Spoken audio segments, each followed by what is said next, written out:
Aula básica de hoje, gente, operações com frações. Eu sei que esse é o calcanhar de Aquiles de muitos de vocês que estão aí, então eu espero ser o mais clara possível, são pouquinhas regras para a gente poder memorizar. Cai para dentro e nós vamos começar com a multiplicação. Por que a gente vai começar com a multiplicação? Porque a multiplicação e divisão de fração é a regra mais fácil que tem. Aonde que pega? Adição e subtração. Vamos para o fácil primeiro? Gente, toda multiplicação de fração, o que nós vamos fazer? Multiplicar reto. Multiplicar reto. Ou seja, numerador com numerador, denominador com denominador. Até então, tudo bem? Só que eu quero aproveitar esse exemplo para te mostrar uma coisa aqui.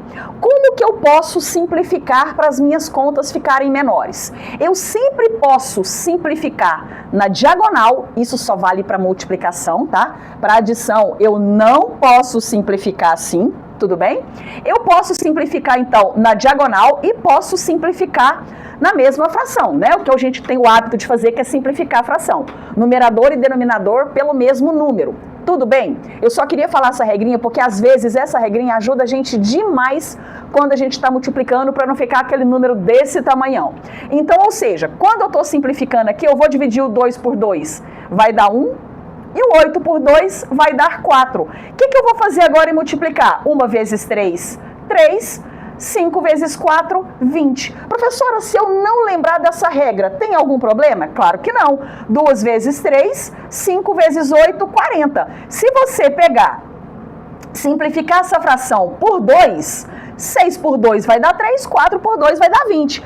Exatamente a mesma conta. Quando nós simplificamos aqui, o que facilita a nossa vida? Normalmente a gente já cai na fração irredutível, tá? Quando a gente simplifica aqui. Mas quando você não lembrar, tá tudo certo. Professora, divisão de fração. Não existe divisão de fração, ponto. Olha que coisa mais fácil do mundo. Não existe divisão de fração. Toda divisão vai se transformar numa multiplicação. E eu tenho duas regrinhas para isso. Eu gosto de ensinar essa do multiplicar cruzado. Mas qual que é a regra que os livros trazem? E eu gosto de ensinar ela quando nós temos isso daqui, ó. Se eu tenho 2 sobre 5 dividido por 3 sobre 8. Quando vocês têm isso daqui, normalmente buga a cabecinha de vocês. Gente, mas esse traço aqui é esse sinal aqui. É a mesma conta. Qual que é a regra que o livro traz então, Labruna? A regra do livro: conserva a primeira fração, multiplica. Lembra que eu falei que não existe divisão? Você vai multiplicar pelo inverso da segunda. Ou seja, não vai ser 3 sobre 8, vai ser 8 sobre 3.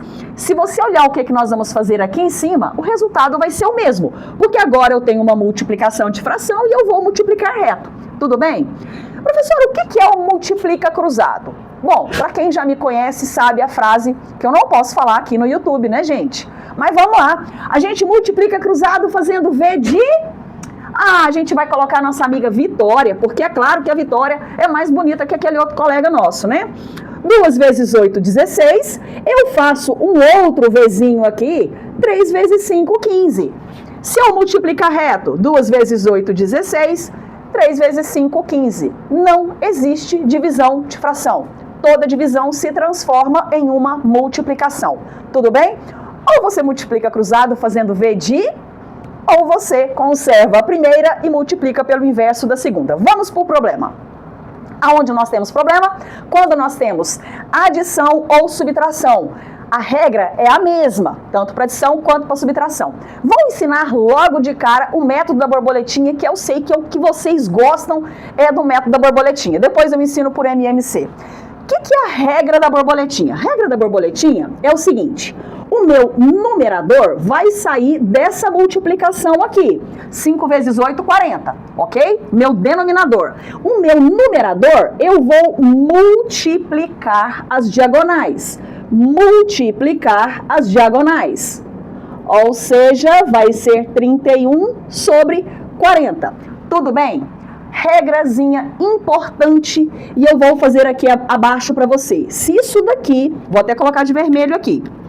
Por quê, pessoal? A regra da borboletinha vale para subtração? Vale. Mas tem um detalhezinho que é muito importante que você não pode errar. Na adição, você poderia errar. Por que na adição você poderia errar? Porque a ordem da soma, se eu tivesse somado aqui 15 mais 16, o meu resultado não iria alterar, mas na subtração altera. Então, quando for menos, você vai fazer aqui o denominador do mesmo jeito, só que você vai ter que se atentar a uma coisa. Quando você for formar aqui em cima o seu numerador, já usei todas as canetas aqui, né?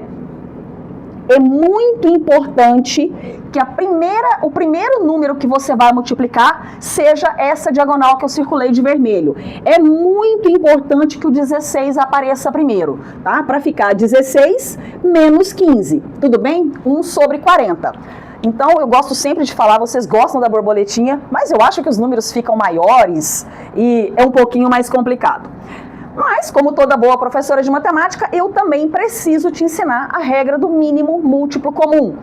E depois eu penso em colocar um Reels aqui para vocês de dicas de como você acha o MMC sem precisar fazer aquele processo de decomposição em fatores primos, tá? A gente tem que ter uma percepção boa e é fácil de você poder achar o MMC sem precisar decompor. Qual que é o processo então? Olha só! Processo mesmo, o nome já diz, né? O nome já diz tudo. Nós teríamos que fazer o MMC entre 5 e 8. Gente, todas as vezes que eu tenho um número primo, se eu fizer o processo, eu vou achar 5 vezes 8, tá? O meu MMC vai ser o próprio 40. Devia ter colocado um pouquinho mais para baixo aqui, porque senão vai dar confusão aqui para vocês. Vê se ficou nítido, né? Ou seja, eu vou fazer a minha continha de mais igual era, tá bom? O que eu tenho que fazer agora? O processo de você fazer um MMC nada mais é do que você fazer frações equivalentes, tá? Afinal de contas, eu não posso modificar nada na matemática. Então, eu tenho aqui 2 sobre 5, vou mostrar aqui para vocês. Eu tenho 2 sobre 5 e estou querendo construir uma outra fração equivalente, esse sinal de igual significa, né, equivalência igual a essa. Ok? O que nós estamos fazendo é isso. Qual que é a regra que eu tenho para isso, professora? Divide pelo de baixo, multiplica pelo de cima. 40 dividido para 5 dá 8. 2 vezes 8, 16. Tudo bem? Para quem está começando a aprender, eu sempre falo o seguinte: se você achar difícil, divide pelo de baixo, multiplica pelo de cima, monta aqui a fração equivalente. Ou seja, do 5 para o 8, o que eu fiz? Eu não multipliquei por 8? 5 vezes 8, 40? Se eu multipliquei por 8 embaixo, eu também vou multiplicar por 8 em cima. Quem achar mais fácil fazer as frações equivalentes dessa maneira, tá aí a sugestão para você. Mas eu sempre digo que eu acho que essa regrinha do divide pelo de baixo fica um pouquinho mais simples. Vou fazer a mesma coisa do lado de cá. 40 dividido para 8 dá 5. 3 vezes 5, 15. E se você perceber que esse daqui, ó, é exatamente o número que nós encontramos lá na borboletinha.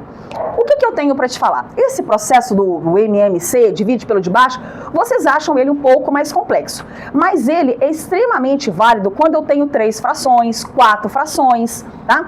O método da borboletinha, ele só é válido se você tem apenas 2 frações, tá? Se você tiver mais de uma, o que eu ensino os meninos a fazerem? Faz borboletinha com o primeiro par de fração, pega o resultado, aplica a borboletinha de novo e assim sucessivamente. Então eu acho mais complexo. Mas vocês gostam, fazer o quê? A gente está aqui para poder ensinar. O importante é que você consiga fazer isso na sua prova, que você consiga tirar esse tabu das frações na sua vida. Eu espero que você tenha gostado dessa aula. Dá o seu like, o seu joinha e até a próxima. Acabou!